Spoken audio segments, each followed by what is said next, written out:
ஆண்டவர் உன்னை காத்திருக்க வைப்பதற்கு ஒரு நோக்கம் உண்டு. என்ன தெரியுமா? யாருக்கும் செய்யாததை உனக்கு செய்ய போகிறார். இனி பார்த்த அற்புதம் எல்லாம் என்ன?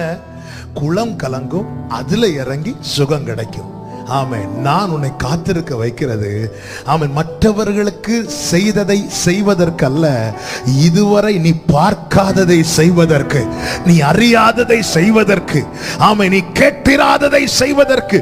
38 வருஷம் நீ கேட்டது ஒரே செய்தி.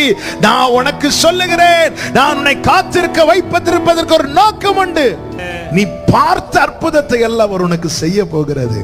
ஆனா இதுவரை கேட்டிராத ஒண்ணு நடக்கும் போது ஆச்சரியமா இருந்துச்சு. நல்ல கவனிங்க. உன்னை காத்திருக்கிற வைக்கிற நாட்கள் நீ மற்றவர்கள் பார்வையிலே சாதாரணமா இருக்கலாம். ஆனால் உனக்கான நாள் வரும்போது எல்லா கண்களும் ஆச்சரியப்படத்தக்கதாய்தான் தேவன் உன் வாழ்க்கையில கிரியை செய்வார்.